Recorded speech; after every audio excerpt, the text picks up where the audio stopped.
नमस्ते दोस्तों। आज हम फिर एक बार आपको धर्म का ज्ञान सुनाएंगे। गौतम बुद्ध की कुछ ऐसी सच्ची घटनाएं जिसे सुनकर शायद आप भी धर्म की राह पकड़ लो। तो शुरू करते हैं। एक बार की बात है। उपाली बहुत ही धनी व्यक्ति था और गौतम बुद्ध के ही समकालीन एक अन्य धार्मिक गुरु निगंथा नाथपुत्ता का शिष्य था। नाथपुत्ता के उपदेश बुद्ध से अलग प्रकार के थे। उपाली एक बहुत ही विलक्षण वक्ता था और वाद विवाद में भी बहुत ही कुशल था। उसके गुरु ने उसे एक दिन कहा कि वह कर्म के कार्य कारण सिद्धांत पर बुद्ध को बहस की चुनौती दे। एक लंबे और जटिल बहस के बाद बुद्ध उपाली का संदेह दूर करने में सफल रहे और उपाली को बुद्ध से सहमत होना पड़ा कि उसके धार्मिक गुरु के विचार गलत हैं। उपाली बुद्ध के उपदेशों से इतना प्रभावित हो गया कि उसने बुद्ध को तत्काल उसे अपना शिष्य बना लेने का अनुरोध किया। लेकिन उसे आश्चर्य हुआ जब बुद्ध ने उसे यह सलाह दी, प्रिय उपाली, तुम एक ख्याति प्राप्त व्यक्ति हो। पहले तुम आश्वस्त हो जाओ कि तुम अपना धर्म केवल इसलिए नहीं बदल रहे हो कि तुम मुझसे प्रसन्न हो या तुम केवल भावुक होकर यह फैसला कर रहे हो। खुले दिमाग से मेरे समस्त उपदेशों पर फिर से विचार करो और तभी मेरा अनुयायी बनो। चिंतन की स्वतंत्रता की भावना से ओतप्रोत बुद्ध के इस विचार को सुनकर उपाली और भी प्रसन्न हो गया। उसने कहा, प्रभु, यह आश्चर्य की बात है कि आपने मुझे पुनर्विचार करने के लिए कहा। कोई अन्य गुरु तो मुझे अपना शिष्य बना लेता। इतना ही नहीं, वह तो धूमधाम से सड़कों पर जुलूस निकालकर इसका प्रचार करता कि देखो, इस करोड़पति ने अपना धर्म त्याग कर मेरा धर्म अपना लिया है। अब तो मैं और भी आश्वस्त हो गया। कृपया मुझे अपना अनुयायी स्वीकार करें। बुद्ध ने उपाली को अपने साधारण अनुयायी के रूप में स्वीकार तो कर लिया, लेकिन उसे यह सलाह दी, प्रिय उपाली, हालांकि तुम अब मेरे अनुयायी बन चुके हो, लेकिन तुम्हें अब भी सहिष्णुता और करुणा का परिचय देना चाहिए। अपने पुराने गुरु को भी दान देना जारी रखो, क्योंकि वह अभी भी तुम्हारी सहायता पर आश्रित हैं। एक तरह का सुख तो मिलेगा, लेकिन यह भी बहुत दूर जाने वाला नहीं है। इसीलिए बुद्ध ने कहा, समाधि में सुख है, बुद्धोत्पाद में सुख है। यह तो परम व्याख्या हुई सुख की, फिर यह भी तो हुआ नहीं है। तो उनके वचन सुनो, उनके पास उठो बैठो, जिनके भीतर यह क्रांति घटी है, जिनके भीतर यह सूरज निकला है, जिनका प्रभात हो गया है। जहां सूर्योदय हुआ है उनके पास रमो। इसमें सुख है, मगर इसमें ही रुक मत जाना। ध्यान रखना कि जो उनको हुआ है वह तुम्हें भी करना है। उस करने के उपाय का नाम समाधि है। सुनो बुद्धों को और चेष्टा करो बुद्धों जैसे बनने की। उस चेष्टा का नाम समाधि है। उस चेष्टा का फल है बुद्धोत्पोद। सुनो बुद्धों के वचन, फिर बुद्धों जैसे बनने की चेष्टा में लगना, ध्यान, समाधि, योग, और जिस दिन बन जाओ उस दिन परम सुख। एक दिन बुद्ध प्रातः भिक्षुओं की सभा में पधारे। सभा में प्रतीक्षारत उनके शिष्य यह देख चकित हुए कि बुद्ध पहली बार अपने हाथ में कुछ लेकर आए थे। उनके हाथ में एक रूमाल था। बुद्ध के हाथ में रूमाल देखकर सभी समझ गए कि इसका कुछ विशेष प्रयोजन होगा। बुद्ध अपने आसन पर विराजे।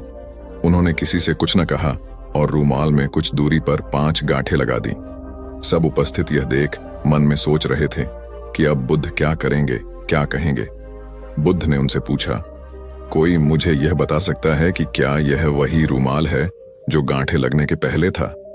शारिपुत्र ने कहा, इसका उत्तर देना कुछ कठिन है। एक तरह से देखें तो रूमाल वही है, क्योंकि इसमें कोई परिवर्तन नहीं हुआ है। दूसरी दृष्टि से देखें तो पहले इसमें 5 गांठ नहीं लगी थी, अतः यह रूमाल पहले जैसा नहीं रहा।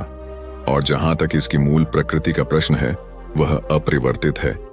इस रूमाल का केवल बाह्य रूप ही बदला है। इसका पदार्थ और इसकी मात्रा वही है। तुम सही कहते हो शारिपुत्र, बुद्ध ने कहा। अब मैं इन गांठों को खोल देता हूं। यह कहकर बुद्ध रूमाल के दोनों सिरों को एक दूसरे से दूर खींचने लगे। तुम्हें क्या लगता है शारिपुत्र, इस प्रकार खींचने पर क्या मैं इन गांठों को खोल पाऊंगा? नहीं तथागत, इस प्रकार तो आप इन गांठों को और अधिक सघन और सूक्ष्म बना देंगे और ये कभी नहीं खुलेंगी, शारिपुत्र ने कहा। ठीक है, बुद्ध बोले। अब तुम मेरे अंतिम प्रश्न का उत्तर दो कि इन गांठों को खोलने के लिए मुझे क्या करना चाहिए? शारिपुत्र ने कहा, तथागत, इसके लिए मुझे सर्वप्रथम निकटता से यह देखना होगा कि ये गांठें कैसे लगाई गई हैं। इसका ध्यान किए बिना मैं इन्हें खोलने का उपाय नहीं बता सकता। तुम सत्य कहते हो शारिपुत्र, तुम धन्य हो, क्योंकि यही जानना सबसे आवश्यक है। आधारभूत प्रश्न यही है, जिस समस्या में तुम पड़े हो उससे बाहर निकलने के लिए यह जानना जरूरी है कि तुम उसे ग्रस्त क्यों कर हुए। यदि तुम यह बुनियादी व मौलिक परीक्षण नहीं करोगे तो संकट अधिक ही गहराएगा।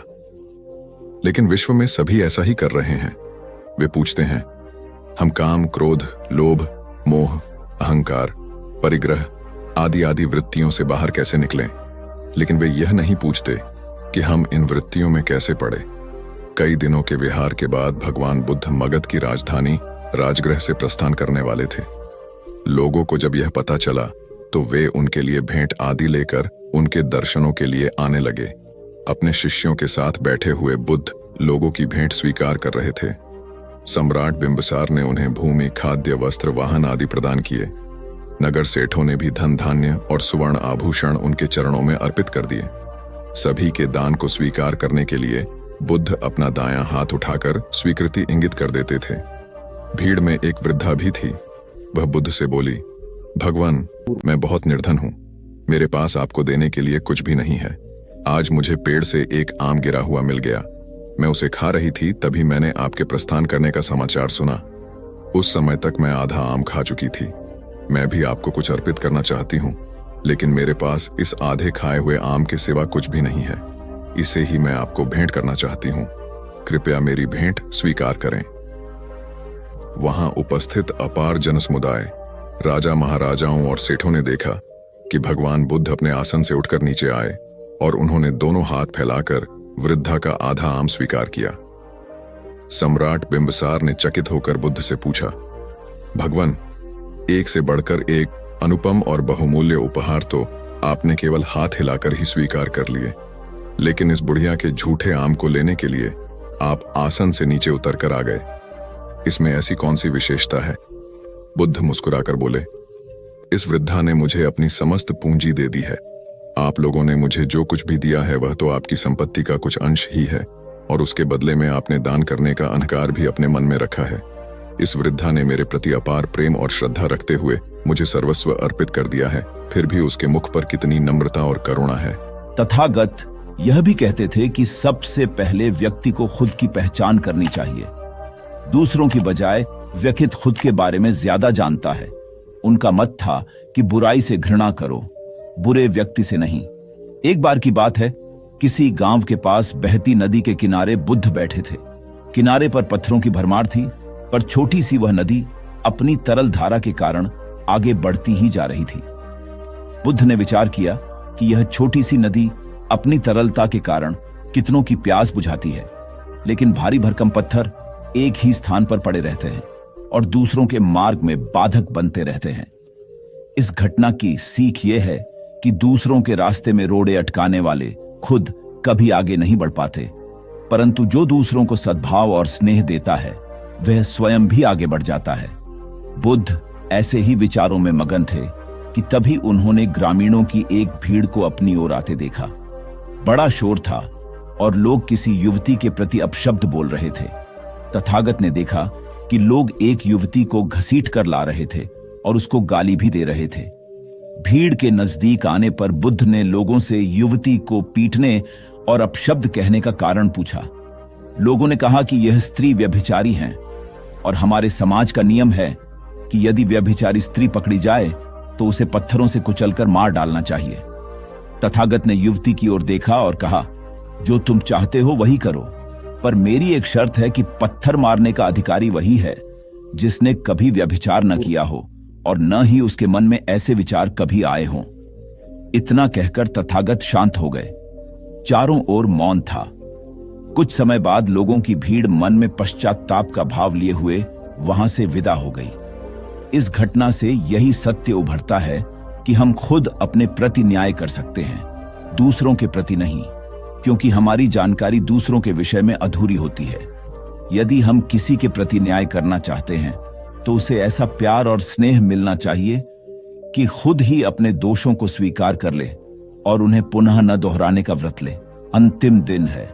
इसी दिन तुम 1 वर्ष पहले यहां आए थे और मैंने तुम्हें वचन दिया था कि 1 वर्ष बाद तुम जो पूछोगे मैं उत्तर दूंगा।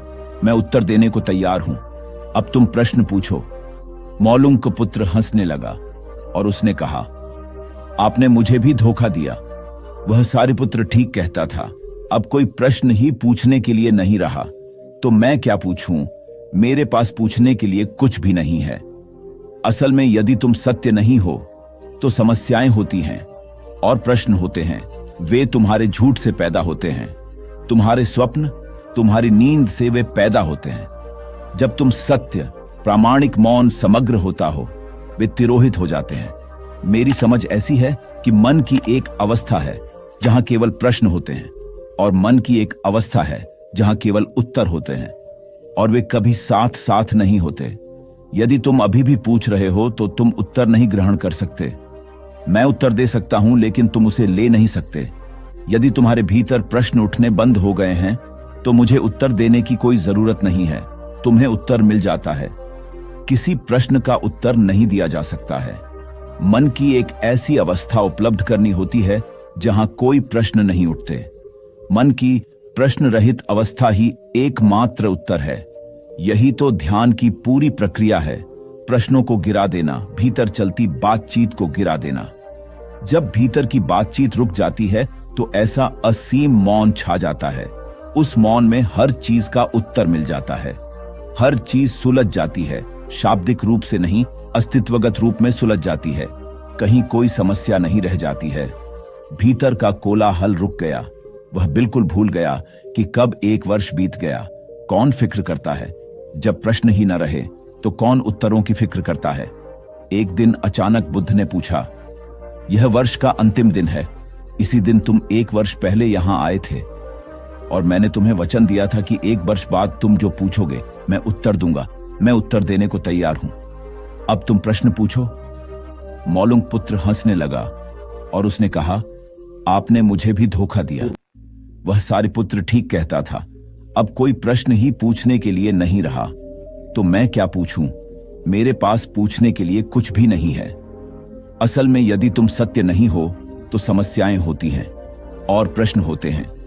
वे तुम्हारे झूठ से पैदा होते हैं। तुम्हारे स्वप्न, तुम्हारी नींद से वे पैदा होते हैं। जब तुम सत्य, प्रामाणिक, मौन, समग्र होता हो, वे तिरोहित हो जाते हैं। मेरी समझ ऐसी है कि मन की एक अवस्था है जहां केवल प्रश्न होते हैं और मन की एक अवस्था है जहां केवल उत्तर होते हैं, और वे कभी साथ साथ नहीं होते। यदि तुम अभी भी पूछ रहे हो तो तुम उत्तर नहीं ग्रहण कर सकते। मैं उत्तर दे सकता हूं लेकिन तुम उसे ले नहीं सकते। यदि तुम्हारे भीतर प्रश्न उठने बंद हो गए हैं तो मुझे उत्तर देने की कोई जरूरत नहीं है। तुम्हें उत्तर मिल जाता है। किसी प्रश्न का उत्तर नहीं दिया जा सकता है।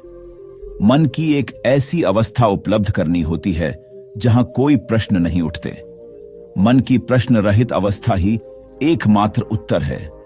यही तो ध्यान की पूरी प्रक्रिया है। प्रश्नों को गिरा देना, भीतर चलती बातचीत को गिरा देना। जब भीतर की बातचीत रुक जाती है तो ऐसा असीम मौन छा जाता है। उस मौन में हर चीज का उत्तर मिल जाता है। हर चीज सुलझ जाती है। शाब्दिक रूप से नहीं, अस्तित्वगत रूप में सुलझ जाती है। कहीं कोई समस्या नहीं रह जाती है। किसी की मौत तो नहीं हुई। यह सुनकर घर के लोग आश्चर्य से कहने लगे, गौतमी, ये तू क्या कह रही है? यहां कितने आदमी मर चुके हैं, इसका कोई हिसाब है? गौतमी, तो मैं आपके घर से सरसों न लूंगी। गौतमी दूसरे घर गई। सब जगह उसे वही जवाब मिला। उसने समझा शायद सारे नगर में यही बात हो। उसे एकदम ध्यान आया कि बुद्ध भगवान ने शायद जानबूझकर ही मुझे सरसों मांगने के लिए भेजा है। वह शीघ्र ही अपने मृत पुत्र को नगर के बाहर श्मशान में ले गई। उसे अपने हाथ में लेकर बोली, प्रिय पुत्र, मैंने समझा था शायद तुम ही अकेले मरने के लिए पैदा हुए हो, लेकिन अब मुझे मालूम हुआ कि मौत सबके लिए है। जो पैदा हुआ है उसे एक न एक दिन अवश्य मरना है। इतना कहकर अपने पुत्र को श्मशान में रख वहां से लौट आई। लौटकर गौतमी बुद्ध के पास गई। बुद्ध ने पूछा, गौतमी, सरसों के दाने मिल गए? गौतमी, भगवान, सरसों नहीं चाहिए, उनका काम हो गया है। बजाय और भी कहीं अधिक बढ़ जाएंगी, क्योंकि किसी भी निर्दोष जीव को मारकर कोई भी व्यक्ति खुशी नहीं प्राप्त कर सकता। आपकी समस्या का हल निर्दोष जीवों को मारने से कैसे हो सकता है? आप राजा हैं, आपको सोच विचार कर निर्णय लेना चाहिए। अगर आप सच में अपनी मुश्किलों का हल चाहते हैं तो दिमाग से काम लीजिए। मुश्किलें तो आती जाती रहती हैं, यही जिंदगी का सच है। किसी निर्दोष जीव को मारने से समस्याएं नहीं समाप्त होंगी, बल्कि उसका हल आपको बुद्धि से ही निकालना होगा। बुद्ध की बात सुनकर अजातशत्रु उनके चरणों में गिर पड़े और अपनी भूल की क्षमा मांगने लगे। अजातशत्रु ने ऐलान करा दिया कि अब से उनके राज्य में किसी निर्दोष जीव की हत्या नहीं की जाएगी। दिन एक शिक्षित युवक बुद्ध के पास आया। उसने बुद्ध को प्रणाम कर अपनी जिज्ञासा रखी। गुरुजी, आप ईश्वर की बात करते हैं। क्या आपने ईश्वर के दर्शन किए हैं जो आप साधिकार इस विषय पर इतना कुछ कह पाते हैं? बुद्ध ने कुछ नहीं कहा और स्नेहपूर्वक उसके सिर पर हाथ फेर दिया। युवक ने समझा कि बुद्ध के पास मेरे प्रश्न का उत्तर नहीं है। फिर उन्होंने कहा, आओ हम कुछ देर यहाँ के बगीचे में घूमें। बगीचे में गुलाब और रजनीगंधा के सुगंधित फूल लगे थे। युवक बोला, गुरुजी, इन फूलों की सुगंध से सारा वातावरण महक रहा है। बुद्ध ने कहा, वत्स, तुम ठीक कहते हो, किंतु एक बात बताओ कि यह सुगंध तुम्हें दिखाई दे रही है? युवक बोला, जी नहीं, सुगंध तो अनुभव की जाती है। तब बुद्ध ने कहा, बस यही तुम्हारे प्रश्न का उत्तर है। तुम्हारे शरीर में जब कभी कहीं चोट लगती है तो दर्द होता है। क्या इस दर्द को तुम देख सकते हो? युवक बोला, नहीं, वह भी अनुभूत ही होता है। बुद्ध ने अंतिम रूप से युवक का समाधान करते हुए कहा, आत्मा और परमात्मा के साथ भी यही बात है। आत्मा को परमात्मा की अनुभूति के द्वारा उसका साक्षात्कार होता है, न कि स्थूल नेत्रों से। युवक अब पूर्णतः संतुष्ट था। बुद्ध का आभार मानते हुए वह चला गया। परमात्मा सदैव अनुभूति के स्तर पर ही घटता है, और यह घटना तब होती है जब मन पूर्णतः निर्लिप्त तथा संभव को प्राप्त हो चुका हो। महात्मा बुद्ध नदी के किनारे एकांत में अपनी कुटिया में रहते थे। उन्होंने कुटिया के चारों ओर हरे भरे वृक्ष लगा रखे थे, जिन पर सुबह शाम पक्षियों का कलरव गूंजता रहता था। प्रकृति का यह मधुर सान्निध्य महात्मा बुद्ध को सदैव आनंदित रखता था। पक्षी और पेड़ पौधे तो मानो उनका परिवार ही बन गए थे। एक दिन महात्मा बुद्ध प्रातःकालीन उठे ही थे कि द्वार पर उन्हें एक सेठ जी खड़े नजर आए। उन्हें चिंताग्रस्त देख महात्मा बुद्ध ने उनसे समस्या जाननी चाहिए। सेठ जी बोले, महाराज, मेरे पास विशाल संपदा है, भरा पूरा परिवार है और मुझे कोई रोग भी नहीं है। फिर भी मुझे नींद नहीं आती, रात भर करवटें ही बदलता रहता हूं। महात्मा बुद्ध ने आत्मीयता से सेठ जी के सिर पर हाथ फेरकर कहा, सेठ, तुम्हारे पास सब कुछ भले ही हो, किंतु वह नहीं है जो नींद के लिए आवश्यक है। सेठ ने पूछा, वह क्या है महाराज? महात्मा बोले, तुम चारों ओर चिंताओं से घिरे हो। धन संपत्ति की चिंता, व्यापार व्यवसाय की चिंता, परिवार की चिंता। स्मरण रखो कि चिंता चयन में शत्रुता है। सेठ ने इससे बचने का उपाय पूछा तो उन्होंने कहा, तुम प्रकृति से शिक्षा ग्रहण करो। पेड़ पौधे, फूल, पानी और प्रकाश के रूप में उसकी अनंत संपदा चारों ओर बिखरी हुई है, किंतु वह चिंता मुक्त है। अपनी इस दौलत को पूरी दुनिया पर दोनों हाथों से सत्त लुटाती रहती है। तुम यदि उससे प्रेरणा लेकर अपना जीवन भी उसके अनुरूप बना लोगे तो तुम्हें न केवल नींद आएगी बल्कि अतीव शांति महसूस होगी। सेठ ने महात्मा बुद्ध की बात का मर्म समझा और लोक कल्याण की राह पर चल पड़ा। धन और ज्ञान देने से बढ़ते ही हैं, इसलिए इनके संग्रह के साथ साथ इनके दान की वृत्ति भी रखनी चाहिए। एक गरीब किसान गौतम बुद्ध का बहुत बड़ा भक्त था। एक दिन वह बुद्ध के पास आया और अपने गांव आने का आग्रह किया। बुद्ध उसके गांव पहुंचे तो सारा गांव उन्हें देखने व सुनने के लिए उमड़ पड़ा, किंतु वह किसान नहीं आया। हुआ यह कि उसी दिन किसान के बैलों की जोड़ी कहीं खो गई। किसान इस दुविधा में रहा कि बुद्ध का प्रवचन सुने या अपने बैलों को खोजे। काफी सोचने के बाद उसने अपने बैलों को खोजने का निर्णय किया। घंटों भटकने के बाद बैल मिले। थकाहारा किसान घर आया और भोजन कर सो गया। अगले दिन वह अति संकोच से क्षमा प्रार्थी बन बुद्ध के पास पहुंचा तो वे बड़े स्नेह से बोले, मेरी दृष्टि में यह किसान मेरा सच्चा अनुयायी है। इसने उपदेश से अधिक महत्व कर्म को दिया। यदि यह कल बैलों को न ढूंढते हुए उपदेश सुनता तो मेरी बातें इसकी समझ में नहीं आती, क्योंकि मन बैलों में अटका रहता। इसने कर्म को महत्व देकर प्रशंसनीय काम किया। सार यह है कि हम जहां जिस भूमिका में हों उसका ईमानदारी से निर्वाह करें। यही सच्ची आध्यात्मिकता है, क्योंकि प्रत्येक धर्म कर्म को ही सर्वोपरि महत्व देता है। गौतम बुद्ध को उनके अनुयायी यदि स्नेह से कहीं बुलाते तो वे अवश्य जाते। फिर जब बुद्ध पहुंचते तो श्रोताओं की भारी भीड़ उमड़ पड़ती। बुद्ध के वचनों में जो अमृतत्व होता था उसका पान करना सभी को प्रीतिकर लगता था। उनके उपदेशों में ऐसा कुछ अवश्य होता था जिससे गंभीर समस्याएं सुलझ जाती और कुछ न कुछ सार्थक भी प्राप्त हो। सार यह है कि हम जहां जिस भूमिका में हो उसका ईमानदारी से निर्वाह करें। यही सच्ची आध्यात्मिकता है, क्योंकि प्रत्येक धर्म कर्म को ही सर्वोपरि महत्व देता है। गौतम बुद्ध के पास उनका प्रिय शिष्य पूर्ण पहुंचा। बुद्ध ध्यानावस्था में बैठे थे। पूर्ण के पहुंचने पर उन्होंने आंखें थोड़ी सी खोली और पूर्ण से आने का कारण पूछा तो उसने कहा, मैं धर्म प्रचार के लिए जाना चाहता हूं, आपकी आज्ञा चाहिए। बुद्ध मुस्कुराए और कहा कि पूर्ण, धर्म की राह बहुत मुश्किल है। तुम लोगों को अच्छी बातें बताने जाओगे और लोग तुम पर नाराज होंगे। हो सकता है कि अपशब्द भी कहे। इस पर पूर्ण ने कहा, कोई बात नहीं, मैं यह सोचकर उनकी बातों पर ध्यान नहीं दूंगा कि उन्होंने अपशब्द ही कहे, पिटाई तो नहीं की। बुद्ध बोले, हो सकता है कि कुछ लोग हाथ उठा दें। पूर्ण ने कहा, तब मैं यह सोचकर उन्हें क्षमा कर दूंगा कि उन्होंने मुझ पर शस्त्रों से प्रहार तो नहीं किया। बुद्ध फिर बोले, हे पूर्ण, हो सकता है कि कुछ लोग तुम पर शस्त्रों का भी उपयोग करें। पूर्ण ने उत्तर दिया, तब मैं यह सोचकर उनके प्रति कोई प्रतिकार की भावना नहीं रखूंगा कि उन्होंने मुझे मारा, पर जान से तो नहीं मार डाला, मुझे जीवित छोड़ दिया। बुद्ध ने फिर कहा, और यदि तुम्हारे प्राण ही ले लिए तब?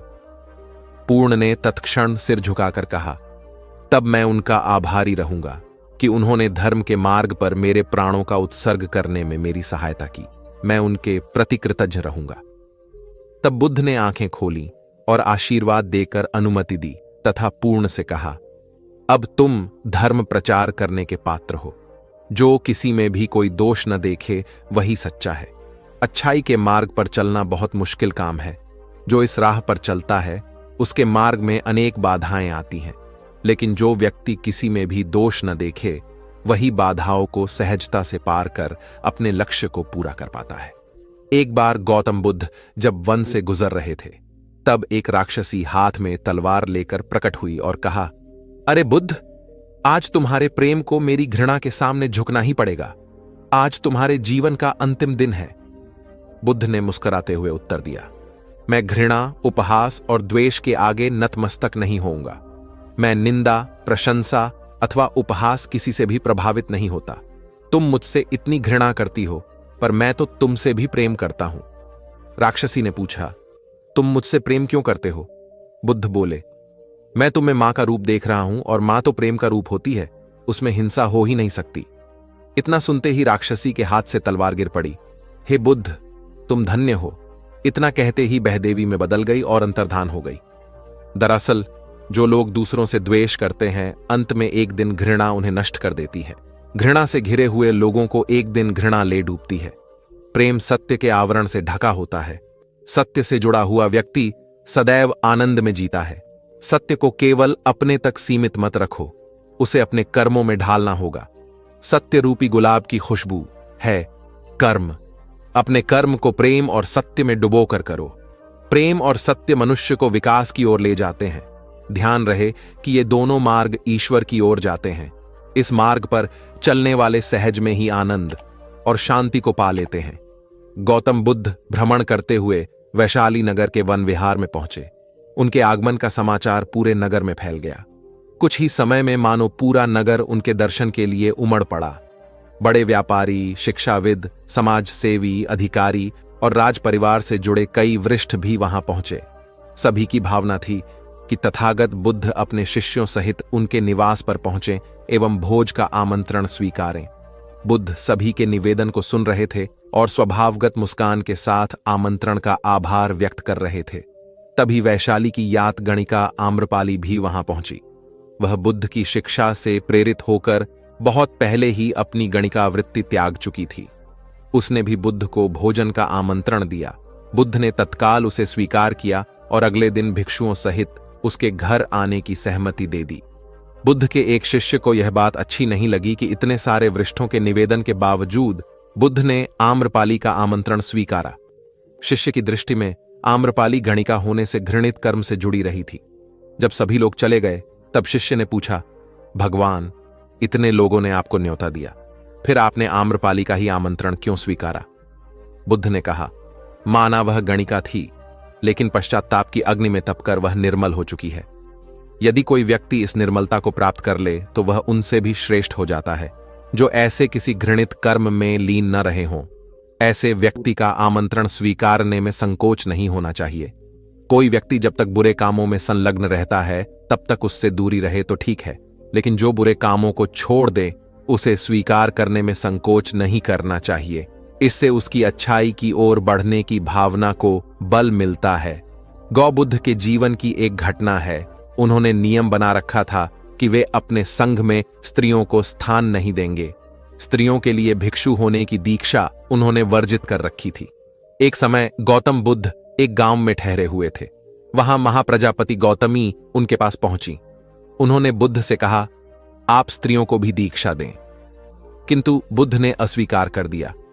अनेक स्त्रियां इकट्ठी हुईं और उन्होंने विचार किया कि कैसे गौतम बुद्ध से स्वीकृति प्राप्त की जाए। स्त्रियों ने निर्णय लिया कि स्वयं सेविकाएं बनकर गौतम बुद्ध के समक्ष पहुंचा जाए। गौतमी ने अपने बाल काटे, भिक्षु के वस्त्र पहने और अनेक स्त्रियों के साथ बुद्ध के सामने पहुंच गई। उनकी यह मांग थी कि स्त्रियों को भी दीक्षा दी जाए। बुद्ध ने उनकी बात को स्वीकार नहीं किया। स्त्रियां निराश हुईं। जब बुद्ध के एक शिष्य आनंद ने स्त्रियों को देखा, उनके पांव सूजे हुए थे, उन पर धूल चढ़ी हुई थी, उनकी आंखों से आंसू बह रहे थे। उन्होंने पूछा, क्या बात है? स्त्रियों ने कहा, बुद्ध उनके धर्म और नियम के अनुसार हमें भिक्षु होने की दीक्षा नहीं दे रहे हैं। जब आनंद ने व्यक्तिगत रूप से बुद्ध से निवेदन किया, बुद्ध को उन्होंने याद दिलाया, इस समय यह सामाजिक मान्यता है कि स्त्रियां मोक्ष की अधिकारी नहीं हैं, पुरुषों के मुकाबले निम्न हैं। तो क्या आप भी यह मानते हैं और इसलिए उन्हें दीक्षित नहीं कर रहे हैं? बुद्ध का उत्तर था, मुझे गलत न समझा जाए। मेरी मान्यता है कि पुरुष की तरह ही स्त्री भी निर्वाण प्राप्त कर सकती है, लेकिन मैं कुछ व्यावहारिक कारणों से स्त्रियों को संघ में शामिल करने और दीक्षा देने की स्वीकृति प्रदान नहीं कर रहा हूं। आनंद का उत्तर था, सिद्धांत और व्यवहार में परिवर्तन करना चाहिए। बुद्ध को बात जच गई और उन्होंने यह घोषणा की, जो स्त्रियां भिक्षु होना चाहेंगी उन्हें कुछ नियमों का पालन करना होगा। स्त्रियों ने स्वीकार किया और तब से स्त्रियां भी बौद्ध बनने लगीं। गौतम बुद्ध एक बार अपने शिष्यों के साथ प्रवास पर निकले। एक नगर से दूसरे नगर तक जाने की राह में वन पड़ता था। वन क्षेत्र में प्रवेश करने के साथ ही कुछ दूर चलने पर बुद्ध एक जगह रुक गए। पीछे आ रहे शिष्यों का समूह भी उन्हें देख उसी स्थान पर रुका, लेकिन वहां रुके रहना शिष्यों के लिए मुश्किल हो गया, क्योंकि सामने एक क्षत विक्षत शव पड़ा था और उसकी दुर्गंध वातावरण में फैल रही थी। शिष्यों ने अपने वस्त्र से नाक बंद कर ली, लेकिन बुद्ध शव की ओर टकटकी लगाए देखते रहे। एक शिष्य ने साहस कर विनम्रतापूर्वक गौतम बुद्ध से अनुरोध किया, भगवान, यहां से शीघ्र चलना ही उचित होगा। यहां शव पड़ा है और बहुत दुर्गंध आ रही है। बुद्ध मुस्कुराए और शिष्यों की ओर उन्मुख होते हुए बोले, बताइए, इस सब में सौंदर्य दिखाई देता है? शिष्यों ने कहा, भगवान, यह कैसा प्रश्न है? सौंदर्य और शव में जीवन था तब तक सौंदर्य, अब तो सब समाप्त हो गया। बुद्ध ने शव की ओर इशारा करके बताया, देखो, जब कभी यह व्यक्ति जीवित रहा होगा, इसकी दंत पंक्तियां अद्वितीय रही होंगी। मृत्यु के बाद भी इसके दंत देखकर यही साबित होता है। वहां खड़े सभी शिष्यों ने दृष्टि डाली तो पाया बुद्ध सही कह रहे थे। तब शिष्यों को भान हुआ कि शव में भी अच्छाई हो सकती है। दरअसल सौंदर्य निर्जीव में भी नजर आ सकता है। केवल शर्त यह है कि दृष्टि बुद्ध के समान बुराई में भी अच्छाई देखने वाली होनी चाहिए। गुलाब की एक शाखा में फूल की तुलना में कांटे ही अधिक होते हैं, पर हम फूल चुनते हैं, कांटे नहीं। ठीक इसी तरह किसी में 100 बुराइयां नहीं, अच्छाई देखनी चाहिए। प्राचीन सियालकोट में एक बार बौद्धों का बहुत बड़ा भिक्षु संघ आया। इस संघ को एक ऐसे वेद पाठी ब्राह्मण के विषय में झांत हुआ जो इतना रूढ़िवादी था कि किसी अवैदिक पंडित की छाया भी स्वयं पर नहीं पड़ने देता था। उसे सुधारने का बीड़ा एक भिक्षु ने उठाया। अगले दिन वह अपना भिक्षा पात्र लेकर ब्राह्मण के घर पहुंच गया और पूछा, कुछ आहार पानी की सुविधा है? उसकी बात सुनकर घर के सभी लोग मौन रहे और उसकी ओर घृणा की दृष्टि से देखा। भिक्षु लौट आया। दूसरे दिन फिर गया और वही प्रश्न दोहराया। इस बार भी उसे चुप्पी और तिरस्कार का सामना करना पड़ा। वह पुनः लौट गया। एक दिन जब वह ब्राह्मण के घर पहुंचा तो ब्राह्मण वहां नहीं था। नित्य आने जाने से ब्राह्मणी का मन पसीज गया। वह बोली, मैं तो तुम्हें आहार पानी दे दूं, किंतु पंडित जी की नाराजगी के कारण विवश हूं। भिक्षु ने कहा, कोई बात नहीं बहन, मैं अपना काम करता हूं, तुम अपना काम करो। वापस लौटते हुए भिक्षु को ब्राह्मण मिल गया। उसने भिक्षु को खूब खरी खोटी सुनाई। तब भिक्षु ने कहा, इतने दिनों तक आपके घर से कुछ नहीं मिला, किंतु आज आपकी पत्नी ने नहीं दी है, अब किसी दिन हां भी मिल जाएगा। ब्राह्मण थोड़ा शांत हुआ और बोला, यह क्रम कब तक जारी रखोगे? भिक्षु ने उत्तर दिया, जब तक जीवित हूं। उसका धैर्य देख ब्राह्मण का अहंकार पिघल गया और उसने भिक्षु से क्षमा मांगी। वस्तुतः धैर्य व सहिष्णुता के बल पर बड़ी से बड़ी प्रतिकूलता को अनुकूलता में बदला जा सकता है। भगवान बुद्ध के प्रवचन सुनने के लिए एक व्यक्ति नियमित रूप से आता था। इस प्रकार उसे 1 माह हो चुका था, किंतु उसके जीवन पर कोई प्रभाव नहीं पड़ा। भगवान बुद्ध उपदेश में कहते थे कि धर्म पर चलो, अपने जीवन से राग द्वेष को दूर करो, काम क्रोध लोभ मोह और अहंकार से सदा दूर रहो। बुद्ध के उपदेशों से लोगों को बहुत शांति मिलती थी, किंतु उस व्यक्ति का मन अशांत रहता था। एक दिन उसने बुद्ध से जाकर कहा, हे प्रभु, मैं 1 माह से आपका उपदेश सुन रहा हूं, किंतु उसका तनिक भी असर मेरे आचरण पर नहीं पड़ा। मैं बहुत परेशान हूं, मुझे क्या करना चाहिए? बुद्ध उनकी बात सुनकर बोले, तुम कहां के रहने वाले हो? उसने कहा, श्रावस्ती का। बुद्ध ने अगला प्रश्न किया, वह यहां से कितनी दूर है? उसने अनुमान से बता दिया। बुद्ध ने पुनः जिज्ञासा प्रकट की, कितना समय लगता है? उस व्यक्ति ने हिसाब लगाकर बता दिया। बुद्ध ने कहा, अब बताओ कि क्या तुम यहां पर बैठे बैठे ही अपने घर पहुंच सकते हो? उसने कहा, यह कैसे हो सकता है? वहां पहुंचने के लिए तो चलना होगा। तब बुद्ध ने बड़े प्रेम से उसे समझाया, जैसे चलने पर ही पहुंचा जा सकता है, वैसे ही अच्छी बातों पर अमल करने से ही लाभ होता है। हे प्यारे, तुम मेरे ज्ञान के साथ अपने कर्म को जोड़ दो, तब तुमको उत्तम फल मिलेगा। उस व्यक्ति को अपनी गलती समझ में आ गई। उसने अपने जीवन में सुधार कर लिया, जिससे उसका जीवन सदाचारी बन गया। एक छोटी सी नदी थी, उसके दोनों किनारों पर लोग रहते थे। नदी के पानी से दोनों ओर के लोग अपना अपना काम चलाते थे और सुखमय जीवन बिताते थे। एक बार संयोग से पानी को लेकर दोनों पक्षों में तनातनी हो गई। वे एक दूसरे पर आरोप लगा रहे थे कि तुम ज्यादा पानी ले रहे हो। जब आपसी बातचीत में मामला नहीं निपटा तो वे मरने मारने पर उतारू हो गए। उनके पास जो भी हथियार थे उन्हें तत्काल निकाल लाए और एक दूसरे पर टूट पड़ने को आमादा हो गए। तभी किसी ने जाकर भगवान बुद्ध को सूचना दी। उन्होंने दोनों पक्षों के प्रतिनिधियों को बुलाया और तकरार का कारण पूछा। दोनों प्रतिनिधियों ने अपना अपना पक्ष रखा। बुद्ध ने दोनों की बातें सुनी और मुस्कुराकर कहा, तो तुम लोग क्या करोगे? दोनों प्रतिनिधियों ने आवेश में आकर कहा, हम खून की नदियां बहा देंगे। भगवान बुद्ध ने कहा, तो तुम्हें खून चाहिए? उन लोगों ने हतप्रभ होकर बुद्ध की ओर देखा, फिर बोले, नहीं, हमें पानी चाहिए। भगवान बुद्ध ने कहा, तो तुम्हें खून चाहिए? उन लोगों ने हतप्रभ होकर बुद्ध की ओर देखा, फिर बोले, नहीं, हमें पानी चाहिए। तब सहज भाव से बुद्ध ने कहा, खून बहाकर खून मिलेगा, पानी कैसे पाओगे? कुछ ठहर कर आगे बुद्ध बोले, याद रखो, हिंसा हिंसा को बढ़ाती है, बैर बैर को बढ़ाता है। नदी से ही सीख लो कि वह किसी से लड़ती नहीं, वह निश्चल भाव से अपने जल का सभी के लिए दान करती है। बुद्ध के शब्दों ने जादू जैसा काम किया और दोनों पक्षों की समस्या का सहज रूप से समाधान हो गया। दोनों पक्ष मिल बांटकर पानी का उपयोग करने लगे। कुल बुद्ध एक दिन वैशाली में प्रवचन दे रहे थे। विशाल जन समूह उन्हें अत्यंत शांति और तन्मयता से सुन रहा था। कहीं कोई शोर नहीं था, मात्र बुद्ध की वाणी गूंज रही थी। बुद्ध के शिष्यों के साथ उपस्थित लोग बुद्ध के अमृत वचनों का पान पूर्ण एकाग्रता से कर रहे थे।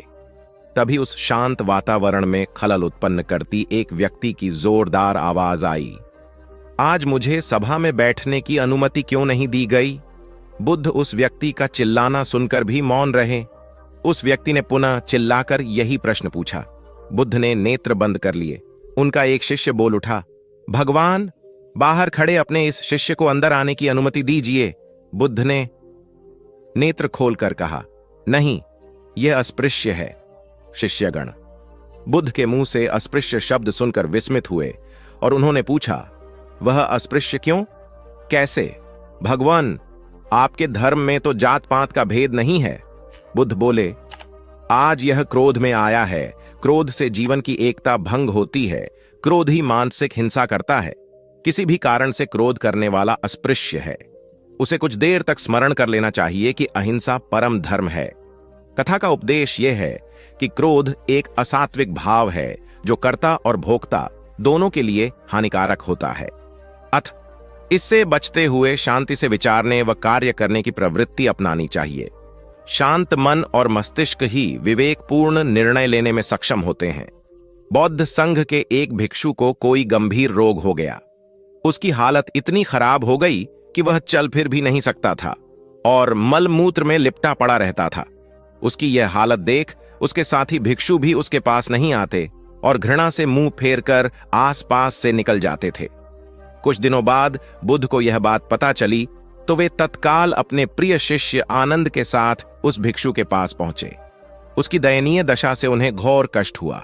उन्होंने भिक्षु से पूछा, तुम्हें कौन सा रोग हुआ है? भिक्षु बोला, भगवान, मुझे पेट की बीमारी है। बुद्ध ने स्नेह से उसके सिर पर हाथ फेरते हुए प्रश्न किया, क्या तुम्हारी परिचर्या करने वाला कोई नहीं है? भिक्षु की ना सुनते ही बुद्ध ने आनंद से कहा, पानी लेकर आओ, हम लोग पहले इसका शरीर स्वच्छ करेंगे। आनंद पानी लेकर आए। फिर बुद्ध ने भिक्षु के शरीर पर पानी डाला और आनंद ने उसके मल मूत्र को साफ किया। अच्छी तरह धो पोंछकर बुद्ध ने भिक्षु के सिर को पकड़ा और आनंद ने पैरों को। इस प्रकार उसे उठाकर चारपाई पर लिटा दिया।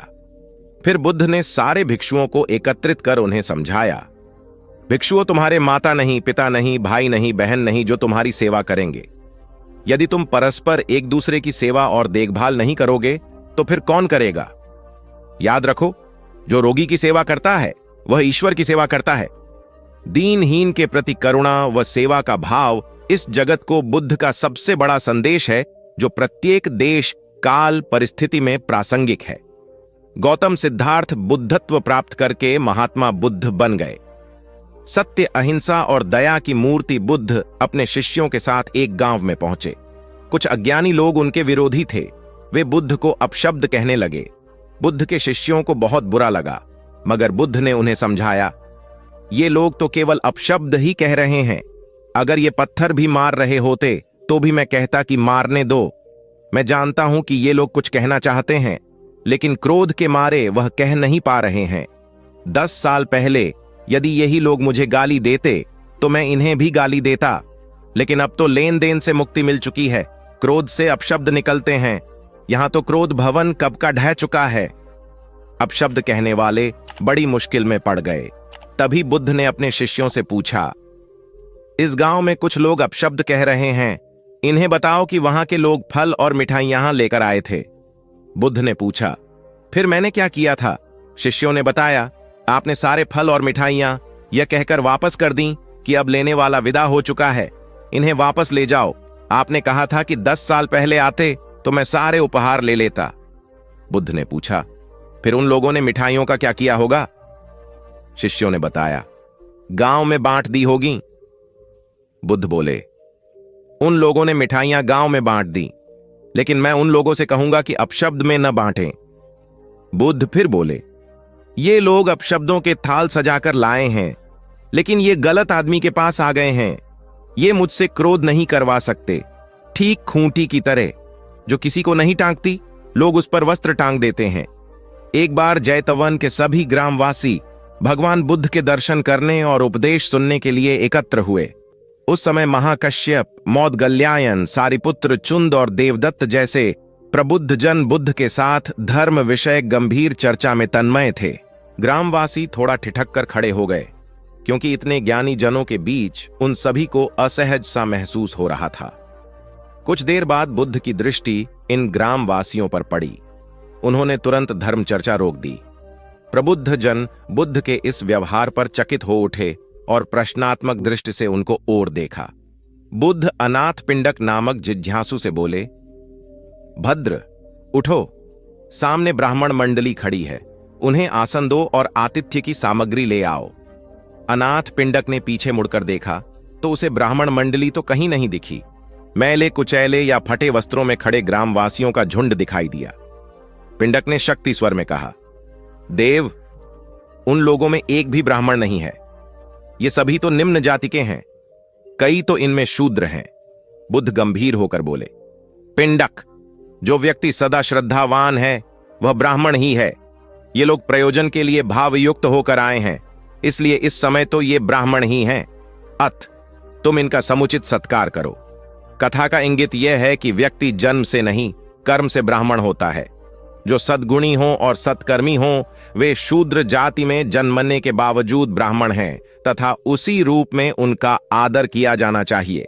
यदि जीवन का संतुलन बिगड़ा और थकान आई तो समझ लीजिए कि बीमारी आई, और यदि वापस ऊर्जा अर्जित करने के लिए विश्राम किया जा रहा है तो ऐसी थकान वरदान भी साबित हो सकती है। इन दिनों जिस तरह की हमारी जीवन शैली है, इसमें असंतुलन बहुत अधिक है। सुबह उठने से लेकर रात को सोने तक शरीर की कुछ नियमित क्रियाएं हैं, आदमी उसे भूल गया है।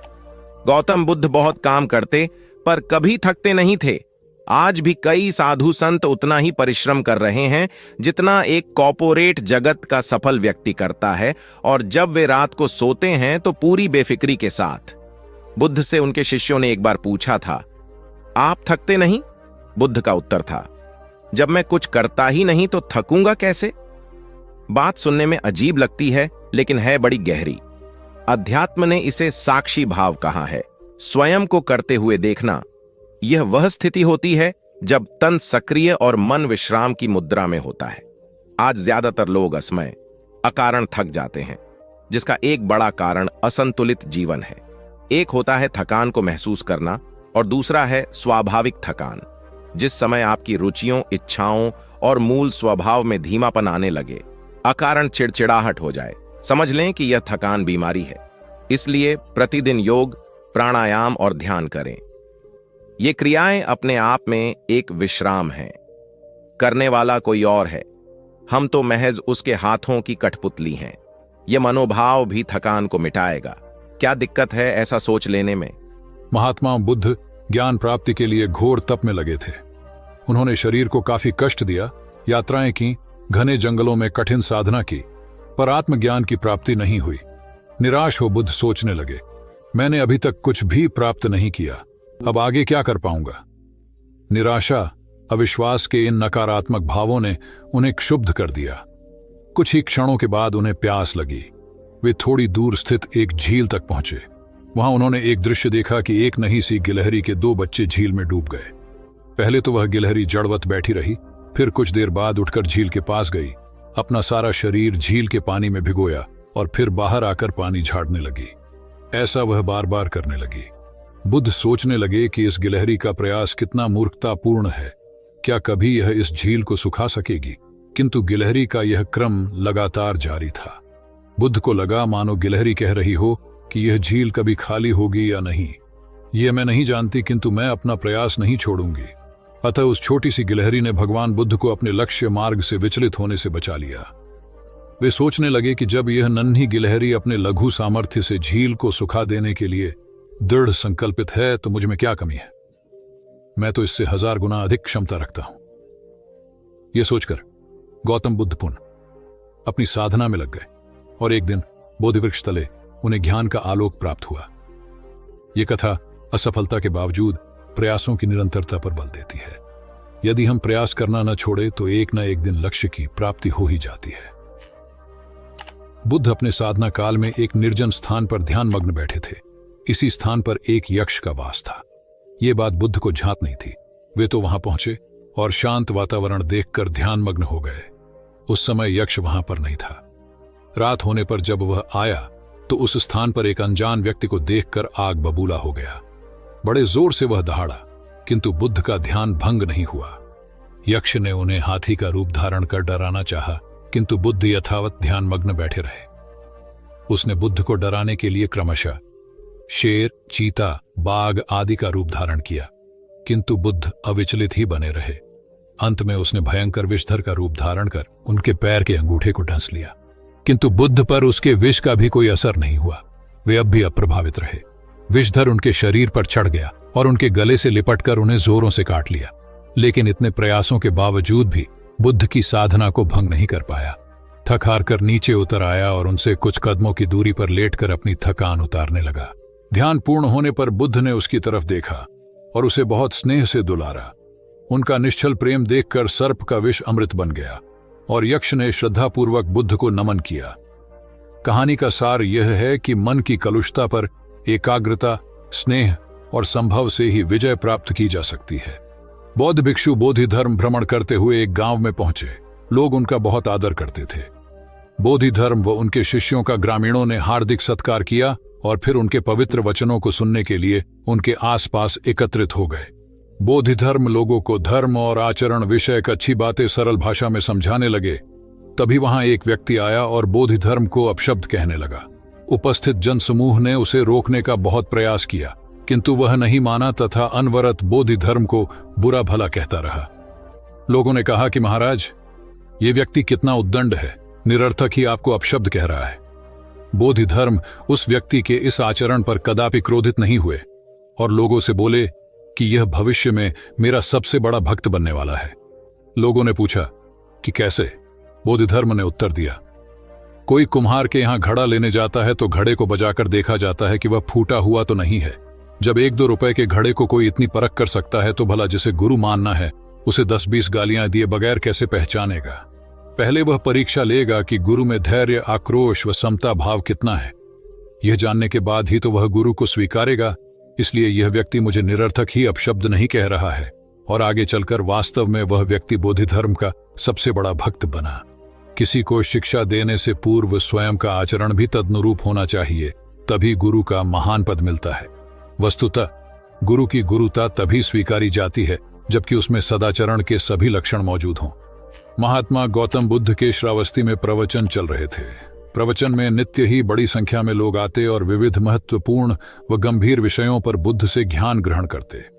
बुद्ध का शिष्य वर्ग भी काफी विशाल था, जो प्रवचन स्थल की व्यवस्था संभालता और बुद्ध की सेवा में सदैव तत्पर रहता। एक बार रात के समय महात्मा बुद्ध प्रवचन दे रहे थे। सदैव की भांति काफी लोग उनके प्रवचन सुन रहे थे। एक व्यक्ति जो बुद्ध के ठीक सामने बैठा था बार बार नींद के झोंके ले रहा था।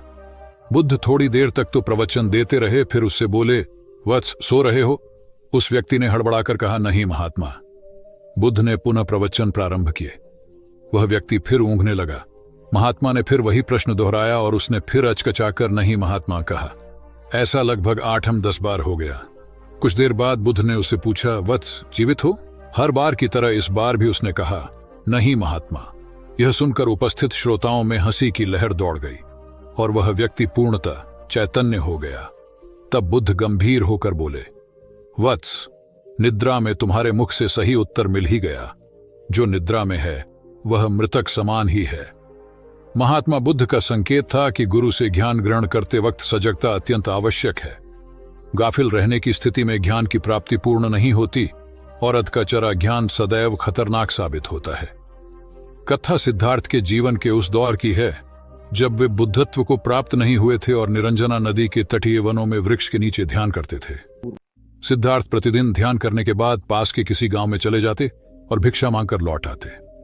कुछ दिनों के बाद उन्होंने भिक्षाटन पर जाना बंद कर दिया, क्योंकि एक गांव के प्रधान की छोटी बेटी सुजाता उनके लिए नित्य भोजन लाने लगी। सिद्धार्थ को वह बड़े स्नेह से भोजन कराती थी। कुछ दिनों बाद उसी गांव का एक चरवाहा भी सिद्धार्थ से प्रभावित होकर उनके पास आने लगा। उसका नाम स्वस्थि था। एक दिन स्वस्थि से सिद्धार्थ बातें कर रहे थे कि सुजाता भोजन लेकर आई। जैसे ही सिद्धार्थ ने भोजन करना शुरू किया, उन्होंने बातचीत बंद कर दी। जितनी देर तक वे भोजन करते रहे, बिल्कुल चुप रहे और वहां सन्नाटा छाया रहा। स्वस्थि को हैरानी हुई। उसने सिद्धार्थ के भोजन करने के उपरांत उनसे पूछा, गुरुदेव, आप मेरे आने के बाद निरंतर वार्तालाप करते रहे, किंतु भोजन के समय एक शब्द भी नहीं बोले। इसका क्या कारण है? सिद्धार्थ बोले, भोजन का निर्माण बड़ी कठिनाई से होता है। किसान पहले बीज बोता है, फिर पौधों की रखवाली करता है और तब कहीं जाकर अनाज पैदा होता है। फिर घर की महिलाएं उसे बड़े जतन से खाने योग्य बनाती हैं। इतनी कठिनाई से तैयार भोजन का पूरा आनंद तभी संभव है जब हम पूर्णतः मौन हों। भोजन के दौरान मैं मौन रहकर उसका पूरा स्वाद लेता हूं। वस्तुतः शांति से किया गया भोजन न केवल शारीरिक भूख को तृप्त करता है, बल्कि मानसिक आनंद और सात्विक ऊर्जा भी देता है। सम्राट अशोक संपूर्ण भारत को अपने राज्य में मिलाना चाहते थे, पर कलिंग के युद्ध में हुए रक्तपात को देखकर उन्हें अत्यधिक दुख पहुंचा। उनकी महत्वाकांक्षा ने जो तबाही मचाई थी, उसे देखकर उन्हें खुद पर ग्लानि हुई। उन्होंने देखा कि लोग दर्द से कराह रहे थे। यह सब विनाश केवल उनकी महत्वाकांक्षा से हुआ था। यह सब देखकर अशोक के मन में विनाश का पथ छोड़कर नेकी के रास्ते पर चलने का विचार जगा। अशोक की राजधानी पाटलिपुत्र थी। पाटलिपुत्र अब पटना के रूप में जाना जाता है। पटना से गया भी अधिक दूर नहीं है, जहां बोधि वृक्ष के नीचे महात्मा बुद्ध को ज्ञान प्राप्त हुआ था। बुद्ध के अष्टप्रद मार्ग, शांति व दया के संदेश ने अशोक के दिलो दिमाग में इतनी उथल पुथल पैदा कर दिया कि उन्होंने उस मार्ग को अपनाने का फैसला किया। इस पथ पर चलने से उन्होंने इतिहास में अपनी अमिट छाप छोड़ी। अशोक ने अपने पुत्र को सिलोन, अब श्रीलंका, और अन्य कई लोगों को सुदूर क्षेत्रों में दूत बनाकर भेजा। एक निर्दयी महत्वाकांक्षा एक ऐसे पवित्र उद्देश्य में बदल चुकी थी जिसमें कुछ अच्छा कर गुजरने की, करुणा और प्रेम के संदेश को चारों ओर फैलाने की इच्छा थी। करुणा केवल दया भावना मात्र नहीं है, ये आपके अंदर दूसरों की मदद करने की तीव्र इच्छा पैदा करती है। इसी भावना ने बुद्ध को भगवान और अशोक को महान बनाया। तथागत बुद्ध उन दिनों मगध प्रवास पर थे। साथ में शिष्यों का बड़ा समूह भी था। प्रतिदिन बुद्ध के प्रवचन होते, जिनका लाभ लेने के लिए बड़ी संख्या में लोग आते। इन लोगों में साधारण जन के साथ विशिष्ट हस्तियां भी शामिल रहती थीं। हालांकि बुद्ध सभी के प्रति समान रूप से प्रेम व आत्मीयता का व्यवहार रखते थे। इन लोगों में नगर सेठ का पुत्र भी था, जो बड़े ध्यान से बुद्ध के प्रवचन सुनता था। वह नित्य ही बुद्ध के शिष्यों के समक्ष बुद्ध की तारीफों के पुल बांधता और धन्य धन्य भाव से घर जाता। एक दिन प्रवचन समाप्त होने के बाद उसने किसी शिष्य से कहकर बुद्ध से मिलने की हार्दिक इच्छा प्रकट की। जब उसे बुद्ध के सामने ले जाया गया तो उसने उन्हें साष्टांग प्रणाम कर कहा, भगवान, आप जैसा तपस्वी और ज्ञानी व्यक्ति पहले न कभी हुआ था और न भविष्य में होगा।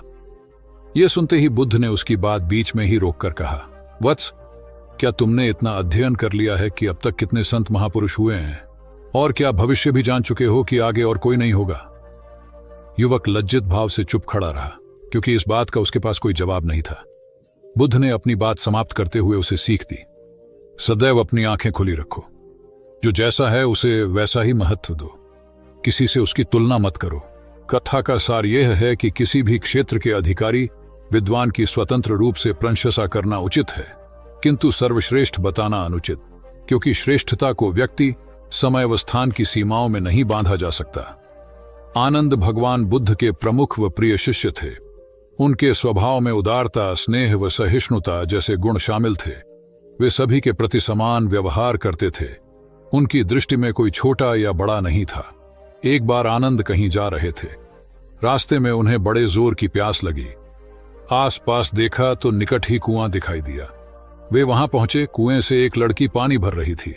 आनंद ने उसके पास जाकर कहा, बहन, मैं बड़ी दूर से आ रहा हूं, मुझे बहुत जोर से प्यास लगी है, कृपा कर पानी पिला दो। उनकी बात सुनते ही लड़की कांप उठी, क्योंकि वह अछूत जाति की थी। वह जानती थी कि किसी ऊंची जाति के व्यक्ति को पानी पिलाना उसके अधिकार क्षेत्र से बाहर है। वह निगाह नीची कर चुपचाप खड़ी रही। आनंद ने प्यास से व्याकुल होकर फिर कहा, बहन, तुमने सुना नहीं, प्यास के मारे मेरे प्राण निकले जा रहे हैं, मुझे पानी पिला दो। लड़की भयवश कुछ नहीं बोल पाई। जब आनंद ने बड़े स्नेह से उससे पानी न पिलाने का कारण पूछा तो वह बोली, मैं निम्न जाति की कन्या हूं, आपको पानी कैसे पिला सकती हूं? उसकी बात सुनकर आनंद ने कहा, बहन, मैंने तुमसे पानी मांगा है, जाति तो नहीं पूछी। आनंद की उदारता ने उस कन्या का भय दूर कर दिया और उन्हें पानी पिलाकर वह धन्य हो गई। कथा का सार यह है कि ईश्वर की दृष्टि सम होने के कारण उसने सभी मनुष्यों को समान शरीर, बुद्धि और भावना से नवाजा है। अत अपने सृष्टिकर्ता के विरुद्ध जाकर मानव मानव में भेद करना सर्वथा अनुचित है। एक बार भगवान बुद्ध अपने शिष्यों के साथ पाटलिपुत्र पहुंचे। सभी लोग एक विहार में रुके। भोजन के बाद बुद्ध ने आनंद से अगले दिन से प्रवचन आरंभ करने को कहा। अगले दिन बुद्ध का प्रवचन सुनने बड़ी संख्या में लोग उपस्थित थे। बुद्ध प्रवचन देने के बाद लोगों से मिलते, उनकी समस्याएं सुनते और नेक सलाह देते। एक दिन प्रवचन के समय बुद्ध के शिष्य आनंद ने उनसे पूछा, भंते, आपके सामने हजारों लोग बैठे हैं, बताइए कि इनमें सबसे सुखी कौन है? बुद्ध ने एक विहंगम दृष्टि भीड़ पर डालते हुए कहा, वह देखो, सबसे पीछे एक दुबला पतला फटे वस्त्र पहने जो आदमी बैठा है, वह सर्वाधिक सुखी है। आनंद सहमत नहीं हुआ। वह बोला, यह कैसे संभव है? वह तो बहुत दयनीय जान पड़ता है। बुद्ध ने अपनी बात सिद्ध करने के लिए बारी बारी से सामने बैठे लोगों से पूछा, तुम्हें क्या चाहिए? किसी ने संतान मांगी तो किसी ने मकान, कोई रोग मुक्ति चाहता था तो कोई अपने शत्रु पर विजय। ऐसा एक भी व्यक्ति नहीं था जिसे कोई इच्छा ना हो। अंत में बुद्ध ने उस फटेहाल आदमी को बुलाकर पूछा, तुम्हें क्या चाहिए? उसने हाथ जोड़कर जवाब दिया, कुछ नहीं। यदि ईश्वर को मुझे कुछ देना ही है तो बस इतना कर दें कि मेरे अंदर कभी कोई चाह पैदा ना हो। मैं ऐसे ही स्वयं को सबसे बड़ा सुखी मानता हूं। उसकी बात सुनकर आनंद से बुद्ध ने कहा, आनंद, जहां चाह है वहां सुख नहीं हो सकता। आनंद ने बुद्ध की इस शिक्षा को सदा के लिए गांठ बांध लिया। सार यह है कि लालसा से लोभ बढ़ता है जो असंतोष का जनक होता है। यदि सही अर्थों में सुख पाना है तो किसी लालसा की बजाय उपलब्ध स्थितियों में संतुष्ट रहना चाहिए। गौतम बुद्ध ने बहुत से अज्ञानी लोगों को सम्यक दृष्टि प्रदान की थी। तब को बात है, कोसांबी में एक ब्रह्मचारी रहता था। उसे अभिमान था कि उस जैसा कोई दविद्वान नहीं है, इसलिए अपने साथ सदैव जलती मशाल रखता था। गौतम बुद्ध ने देखा तो उससे पूछा, अरे, ये मशाल लिए क्यों घूमते हो? ब्रह्मचारी ने उत्तर दिया, सभी प्राणी अंधकार और अज्ञान में पथश्रष्ट हैं, उन्हें रास्ता दिखाने के लिए मशाल लिए घूमता हूं। तथागत ने पूछा, क्या तुम्हें 4 प्रकार की विद्याओं, शब्द विद्या, नक्षत्र विद्या, राज विद्या व युद्ध विद्या का पूर्ण ज्ञान है? ब्रह्मचारी ने अपनी अनभिज्ञता प्रकट करते हुए मशाल फेंक कर तथागत के चरणों में मस्तक झुका दिया। उसका ज्ञान गर्वचूर हो गया। जो दूसरों को मूर्ख समझकर उनसे घृणा करता है, वो उस व्यक्ति की तरह है जो स्वयं अंधा होकर दूसरों को मशाल दिखाता घूमता है। अहंकारी कभी विवेकवान नहीं हो सकता और बिना विवेक के सत असत का ज्ञान नहीं हो सकता। अंततः ऐसे विवेकांत व्यक्ति को जीवन में कोई उपलब्धि प्राप्त नहीं होती, हताशा ही हाथ लगती है। काशाय वस्त्र पहन लिए। उसने सुना, आप एकाहारी हो गए हैं, वह भी एकाहारी हो गई। आपने उत्तम पलंग पर सोना त्याग दिया है तो इसने भी त्याग दिया। आपने माला का त्याग किया, गंध का त्याग किया तो इसने भी वह सब त्याग दिया। मायके वाले इसे संदेश भेजते हैं, वे इसे ले जाना चाहते हैं, लेकिन यह यहीं रहती है, इसी कक्ष में। यह गुण की मूर्ति है। राजा स्नेह से अपनी बहू को देखते रहे। अचानक तथागत उठे, उस कक्ष से बाहर चले गए। शाक्य मुनि ने शिष्यों को शांत रहने को कहा था, लेकिन वे स्वयं उस कक्ष से बाहर चले गए। मैं हमेशा सोचता हूं उस पल क्या हुआ होगा, उनके मन के भीतर कैसे कैसे विचार उठते होंगे। क्या संबोधि एक लघु क्षण होता है या दीर्घ क्षण? क्या संबोधि एक अनंत अभ्यास है? क्या संयम उसका गरुड़यान है? धम्मपद का 13वां श्लोक बार बार याद आता है, यथागारम दुछेन बुट्टी समति विभजति एवं अभावितम चित्तम राघो समति विभजति। घर की छत मजबूत ना हो, सही तरह से उसे घास फूस से ढका ना गया हो, तो बरसात के दिनों में उसमें से पानी रिसता है, घर भर में फैल जाता है। उसी तरह ध्यान और एकाग्रता हमारे व्यक्तित्व की छत है। एक दिन एक व्यक्ति बुद्ध के पास पहुंचा। वह बहुत अधिक तनाव में था। अनेक प्रश्न उसके दिमाग में घूम घूम कर उसे परेशान कर रहे थे, जैसे आत्मा क्या है, आदमी मृत्यु के बाद कहां जाता है, सृष्टि का निर्माता कौन है, स्वर्ग नरक की अवधारणा कहां तक सच है और ईश्वर है या नहीं। उसे इन प्रश्नों के उत्तर नहीं मिल रहे थे। जब वह बुद्ध के पास पहुंचा तो उसने देखा कि बुद्ध को कई लोग घेर कर बैठे हैं। बुद्ध उन सभी के प्रश्नों व जिज्ञासाओं का समाधान अत्यंत सहज भाव से कर रहे हैं। काफी देर तक यह क्रम चलता रहा, किंतु बुद्ध धैर्यपूर्वक हर एक को संतुष्ट करते रहे। बेचारा व्यक्ति वहां का हाल देखकर परेशान हो गया।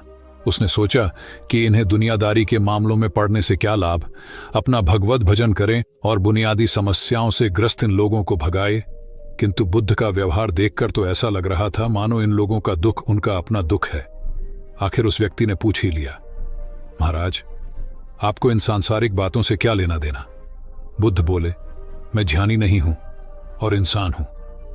वैसे भी वह ज्ञान किस काम का जो इतना घमंडी और आत्म केंद्रित हो कि अपने अतिरिक्त दूसरे की चिंता ही न कर सके। ऐसा ज्ञान तो अज्ञान से भी बुरा है। बुद्ध की बातें सुनकर व्यक्ति को उलझन दूर हो गई। उस दिन से उसकी सोच व आचरण दोनों बदल गए। कथा का सार यह है कि ज्ञान तभी सार्थक होता है जब वह लोक कल्याण में संलग्न हो। महात्मा बुद्ध ने युवक को सत्संग का महत्व समझाया। महात्मा बुद्ध एक गांव में ठहरे हुए थे। वे प्रतिदिन शाम को वहां पर सत्संग करते थे। भक्तों की भीड़ होती थी क्योंकि उनके प्रवचनों से जीवन को सही दिशा बोध प्राप्त होता था। बुद्ध की वाणी में गजब का जादू था। तब बुद्ध ने उसे समझाया, यदि इसी तरह उसे पानी में निरंतर डालते रहोगे तो कुछ ही दिनों में ये छेद फूलकर बंद हो जाएंगे और टोकरी में पानी भर पाओगे। इसी प्रकार जो निरंतर सत्संग करते हैं उनका मन एक दिन अवश्य निर्मल हो जाता है। अवगुणों के छिद्र भरने लगते हैं और गुणों का जल भरने लगता है। युवक ने बुद्ध से अपनी समस्या का समाधान पा लिया।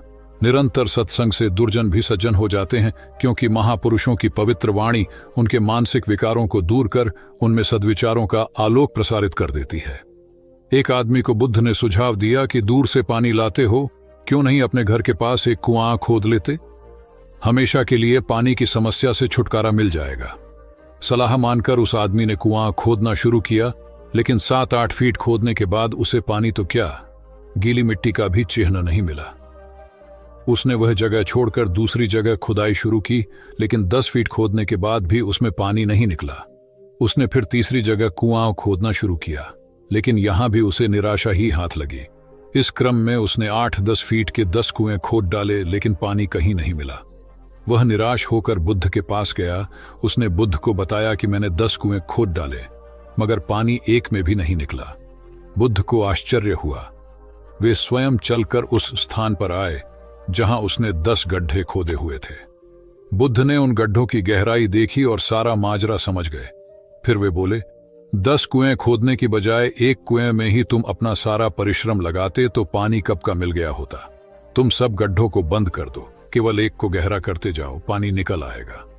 उसने बुद्ध को बात मानकर ऐसा ही किया। परिणाम स्वरूप कुआं पूर्ण होते ही पानी निकल आया।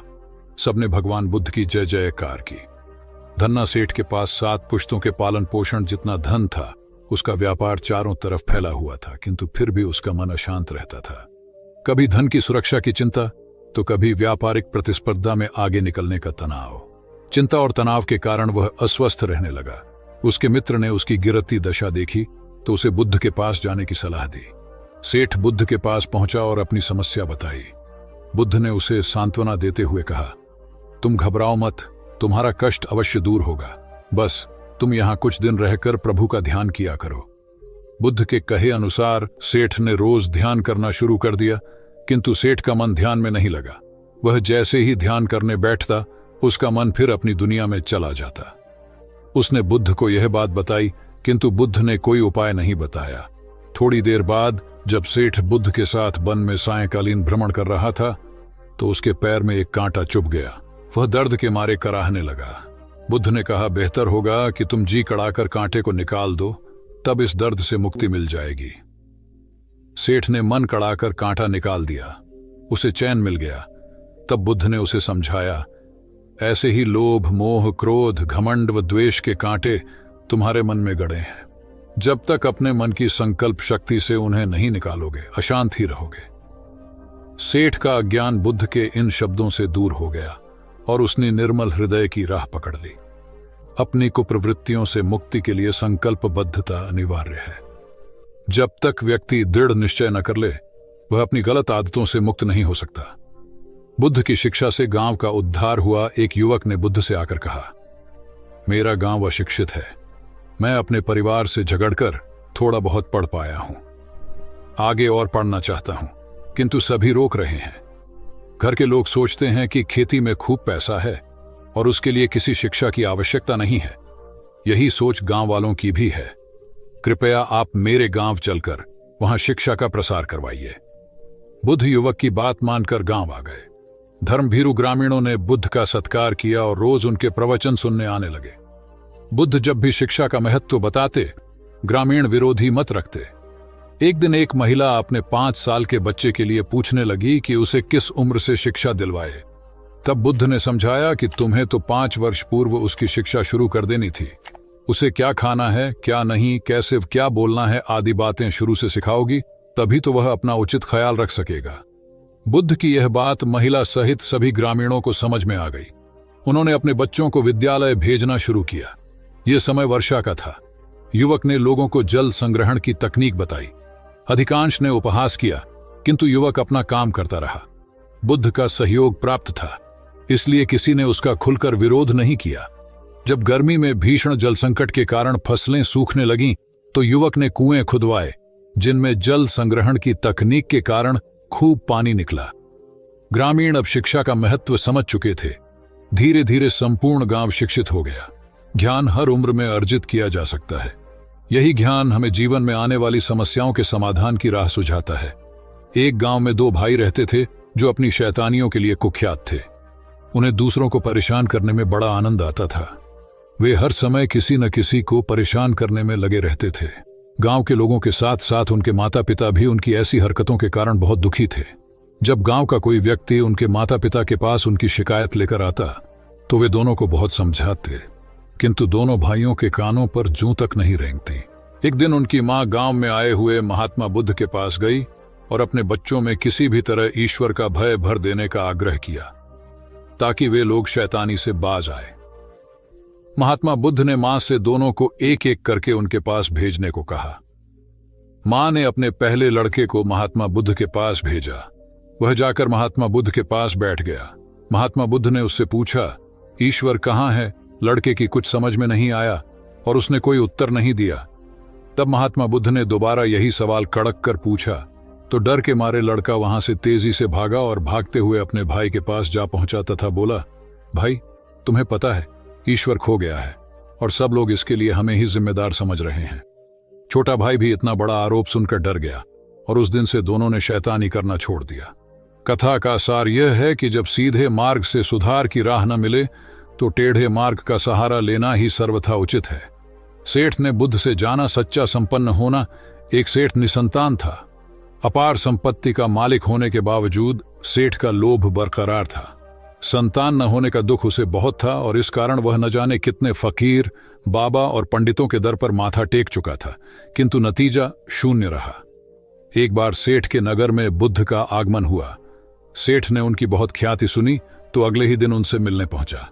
बुद्ध को अपनी निसंतानता के विषय में बताया तो उन्होंने सेठ के सिर पर हाथ रखकर हार्दिक आशीर्वाद दिया। संयोग की बात कि कुछ ही समय बाद सेठ को संतान सुख प्राप्त हो गया। वह बुद्ध के प्रति आभार भाव से भर उठा। सोचने लगा कि बुद्ध के प्रति उपकार कैसे जताए। विचार करने के उपरांत उसने एक बक्से में बेशकीमती हीरे जवाहरात रखे और बुद्ध के पास पहुंचा। बुद्ध को प्रणाम निवेदित कर सेठ बोला, महाराज, आपकी कृपा से मुझे संतान का मुख देखने को मिला। मैं आपके लिए कुछ करना चाहता हूं, सो यह तुच्छ भेंट लाया हूं। बुद्ध ने हीरे जवाहरात देखते ही अस्वीकार कर दिए। उन्होंने कहा, मेरे लिए धन व्यर्थ है, इसे तुम ही रखो। जब सेठ अधिक आग्रही हुआ तो बुद्ध बोले, मैं निर्धनों से दान नहीं लेता। आश्चर्यचकित सेठ ने कहा, पर मैं तो निर्धन नहीं हूं, अपार धन संपत्ति मेरे पास है। मेरी तिजोरियां सोने चांदी, गहनों व जवाहरातों से भरी हुई हैं। रात दिन परिश्रम कर मैं इस संपत्ति को दिन दूनी रात चौगुनी कर रहा हूं, फिर मैं निर्धन कैसे हूं? तब बुद्ध ने समझाया, इसका आशय यह है कि तुम अपनी वर्तमान संपत्ति से तृप्त नहीं हो, और अतृप्त व्यक्ति निर्धन ही तो होता है, क्योंकि सच्चा संपन्न तो वह है जो तृप्त हो। बुद्ध की बातों ने सेठ की आंखें खोल दी। संतोष सबसे बड़ा धन और संतोषी सर्वाधिक धनी होता है, क्योंकि इच्छाओं का अंत निर्लिप्तता की परम सुखमय अवस्था को लाता है। एक बार गौतम बुद्ध से अभय राजकुमार ने प्रश्न किया कि क्या श्रमण गौतम कभी कठोर वचन कहते हैं। उसने सोच रखा था कि नहीं कहने पर वह बताएगा कि एक बार उन्होंने देवदत्त को नरकगामी कहा था, और यदि हां कहे तो उसने पूछा, जा सकता है कि जब आप कठोर शब्दों का प्रयोग करने से स्वयं को रोक नहीं पाते तब दूसरों को ऐसा उपदेश कैसे देते हैं? बुद्ध ने अभय के प्रश्न का आशय जान लिया। उन्होंने कहा, इसका उत्तर न तो हाँ में दिया जा सकता है और न नहीं में। अभय की गोद में उस समय एक छोटा बालक था। उसकी ओर इशारा करते हुए बुद्ध ने पूछा, राजकुमार, यदि दाई के अनजाने में यह बालक अपने मुख में कांट का टुकड़ा डाल ले, तब तुम क्या करोगे? मैं उसे निकालने का प्रयास करूंगा। यदि वह आसानी से न निकल सकता हो तो बाएं हाथ से उसका सिर पकड़कर दाहिने हाथ की उंगली को टेढ़ा करके उसे निकालूंगा। यदि खून निकलने लगे तो भी मेरा यही प्रयास रहेगा कि वह कांट का टुकड़ा किसी न किसी तरह बाहर निकल आए। ऐसा क्यों? इसलिए कि भंते इसके प्रति मेरे मन में अनुकंपा है। राजकुमार, ठीक इसी तरह तथागत जिस वचन के बारे में जानते हैं कि यह मिथ्या या अनर्थकारी है और उससे दूसरों के हृदय को ठेस पहुंचती है, तब उसका वे कभी उच्चारण नहीं करते। पर इसी तरह जो वचन उन्हें सत्य और हितकारी प्रतीत होते हैं तथा दूसरों को प्रिय लगते हैं, उनका वे सदैव उच्चारण करते हैं। इसका कारण यही है कि तथागत के मन में सभी प्राणियों के प्रति अनुकंपा है। भगवान बुद्ध देव और मनुष्यों के शास्ता थे, परंतु सबसे पहले वह मनुष्य थे। मनुष्य बढ़कर देवता बनता है, यह प्राचीन मान्यता थी। आज भी हम मनुष्यत्व के ऊपर देवत्व की बात करते हैं, परंतु बुद्ध ने इस क्रम को पलट दिया। उन्होंने कहा, यह जो मनुष्यता है वही देवताओं का सुगति प्राप्त करना कहलाती है। देवता जब सुगति प्राप्त करता है तब वह मनुष्य बनता है। देवताओं में विलास है, राग, द्वेष, ईर्ष्या और मोह भी वहां है। निर्वाण की साधना वहां नहीं हो सकती। इसके लिए देवताओं को मनुष्य बनना पड़ता है। मनुष्यों में ही देव पुरुष का आविर्भाव होता है, जिनको देवता नमस्कार करते हैं। मानवता धर्म का उपदेश देने वाले बुद्ध स्वयं मानवता के जीते जागते रूप थे। यहाँ उनके जीवन से संबंधित कुछ प्रसंग दिए जाते हैं, जिनसे उनके व्यक्तित्व में बैठी हुई गहरी मानवता का दर्शन होता है। भगवान का परिनिर्वाण होने वाला है। रात का पिछला पहर है। भिक्षु उनकी शैया को घेरे बैठे हैं। बुद्ध उन्हें उपदेश दे रहे हैं। कह रहे हैं, भिक्षुओं, बुद्ध धर्म और संघ के विषय में कुछ शंका हो तो पूछ लो। पीछे मलाल मत करना कि भगवान हमारे सामने थे पर हम उनसे कुछ पूछ न सके। कोई शिष्य नहीं बोलता। भगवान 3 बार कहते हैं, पर कोई भिक्षु कुछ पूछने को नहीं उठता। भगवान को शंका होती है कि कहीं वे उनके गौरव का विचार करके पूछने में संकोच तो नहीं कर रहे। इसलिए वह कहते हैं, शायद भिक्षुओं, तुम मेरे गौरव के कारण नहीं पूछ रहे। जैसे मित्र मित्र से पूछता है, वैसे तुम मुझसे पूछो। बुद्ध अपने शिष्यों की समान भूमिका पर आ जाते हैं। उनकी यह विनम्रता मनुष्य धर्म की आदर भूमि है। बुद्ध ने अपने को भिक्षुओं का कल्याण मित्र कहा है, जो उनकी मानवीय सहृदयता और विनम्रता को सूचित करता है। एक दूसरा दृश्य भी उसी समय का है। चंद कर्मार पुत्र के यहाँ बुद्ध ने अंतिम भोजन किया था।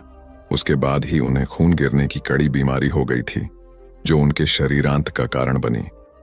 बुद्ध को उसके हृदय का बड़ा ध्यान था। भक्त उपासक को यह अफसोस हो सकता था कि उसका भोजन करके ही भगवान का शरीर छूट गया। इसलिए आखिरी सांस लेने से पहले उन्होंने आनंद को आदेश दिया, आनंद, चंद कर्मार पुत्र की इस चिंता को दूर करना और कहना, आयुष्मान तूने बद्धा लाभ कमाया कि मेरे भोजन को करके तथागत परिनिर्वाण को प्राप्त हुए। जिसके हृदय में अगाध करुणा थी, वह ऐसा क्यों न कहता। उसने अपने पति के द्वारा बुद्ध के चरणों में प्रणाम अर्पित करवाया। भगवान ने उसे आशीर्वाद देते हुए कहा, कोल्य पुत्री सुप्रवास, सुखी हो जाए, चंगी हो जाए। सुखी और चंगी होकर बिना किसी कष्ट के वह पुत्र प्रसव करे। ब्राह्मणों के साथ भी उनकी पूरी सहानुभूति थी, जैसे कि विश्व के सभी प्राणियों के साथ उनकी पूरी सहानुभूति थी। बावरी नामक ब्राह्मण के एक शिष्य ने जब अपने गुरु की ओर से भगवान के चरणों में प्रणाम निवेदन किया तो भगवान ने आशीर्वाद देते हुए कहा, शिष्यों सहित बावरी ब्राह्मण सुखी हो। माणवक, तुम भी सुखी हो, चिरजीवी हो। बुद्ध के पास छोटा बड़ा जो भी जाता था, वह उससे कहते थे, आओ, तुम्हारा स्वागत है। भगवान अपनी अंतिम यात्रा में पावा और कुसीनारा के बीच जा रहे थे। रास्ते में उन्हें पुक्कुस मल्लपुत्र नामक व्यापारी मिला। उसने उन्हें एक दुशाला भेंट किया, परंतु भगवान उसे अकेले कैसे आड़ते। वह अपने शिष्य आनंद को सम्मानित करना चाहते थे। उन्होंने कहा, पुक्कुस, दुशाले के एक भाग को मुझे ओढ़ा दे, दूसरे को आनंद को। पुक्कुस ने ऐसा ही किया। भूल करने वालों के प्रति भी बुद्ध की अनुकंपा का पार न था। एक बार एक ब्राह्मण ने भगवान को वेरंजा में वर्षावास करने का निमंत्रण दिया। भगवान वहां गए, लेकिन वह ब्राह्मण बहुधंधी था। उसने उनकी कुछ भी सुध बुध नहीं ली। बुद्ध को बड़ा कष्ट हुआ। उन्हें 3 महीने तक कुटा हुआ जौ रोज खाना पड़ रहा, क्योंकि उस समय वेरंजा में अकाल पड़ रहा था और वह भी उनको और उनके शिष्यों को घोड़ों के व्यापारियों से मिलता था। इतना होने पर भी वर्षावास की समाप्ति पर भगवान बुद्ध अन्यत्र जाने से पूर्व वेरंजा जाकर ब्राह्मण को आशीर्वाद देना नहीं भूले। भगवान बुद्ध के जीवन में ऐसी अनंत घटनाएं मिलती हैं। उनमें हमें उनकी मानवता के दर्शन होते हैं। उनके जीवन में कोमलता की पराकाष्ठा थी और उनकी वाणी में अपर्वु माधुर्य था जो सबको अपनी ओर खींचता था। उनके मुंह से क्रोध भरा शब्द कभी नहीं निकलता था। वह मनुष्य थे, परंतु मनुष्य की दुर्बलताओं से ऊपर उठ चुके थे। उनके व्यक्तित्व में मानवता की शुभ ज्योत्सना धर्म की स्थिति बन। एक राजा ने अपने पुरुषार्थ से राज्य को समृद्ध बना दिया था। राज्य में रण बड़ी सुखी थी, क्योंकि वह प्रत्येक वर्ग के हितों को ध्यान में रखकर काम करता था। जब राजा वृद्ध हुआ तो उसे योग्य उत्तराधिकारी को चिंता सताने लगी, क्योंकि उसे लगता कि योग्य उत्तराधिकारी के बिना सुव्यवस्था अव्यवस्था में बदल जाएगी और प्रजा की परेशानी बढ़ जाएगी। हालांकि राजा का एक बेटा था, किंतु वह अत्यधिक आलसी और कर्महीन था। वह स्वयं को मालिक समझता और शेष सभी को अपना गुलाम। यह अहंकार उसके आचरण में सदैव झलकता था। राजा उसे सुधारने के उद्देश्य से बुद्ध के आश्रम में छोड़ आया। बुद्ध ने अगले ही दिन राजकुमार को आदेश दिया, वत्स, यहां से 5 कोस पर एक जंगल है। तुम वहां जाकर फूलों के कुछ पौधे ले आओ और उन्हें आश्रम के अहाते में लगा दो। यह सुनते ही राजकुमार को बड़ा क्रोध आया, क्योंकि उसने तो आदेश देना ही सीखा था। चूंकि उसके पिता ने बुद्ध को बात मानने को कहा था, इसलिए वह मन मारकर जंगल गया और फूलों के पौधे लाकर आश्रम में लगा दिए। राजकुमार ने उन्हें सींचा और जानवरों से बचाने के लिए उनकी रात दिन रखवाली की। कुछ महीनों में सारा आश्रम भांति भांति के सुंदर फूलों से खिल उठा। राजकुमार अपनी मेहनत का ऐसा फल देखकर बहुत प्रसन्न हुआ। बुद्ध ने उसे शाबाशी देते हुए समझाया, वत्स, याद रखो, जो सोता है उसका भाग्य भी सो जाता है, और जो चलता है उसका भाग्य निरंतर उसके साथ चलता है। अब राजकुमार कर्मठ बन चुका था। राजा को अपना योग्य उत्तराधिकारी मिल गया था। कर्म सफलता की कुंजी है, अतः सदैव कर्मरत रहना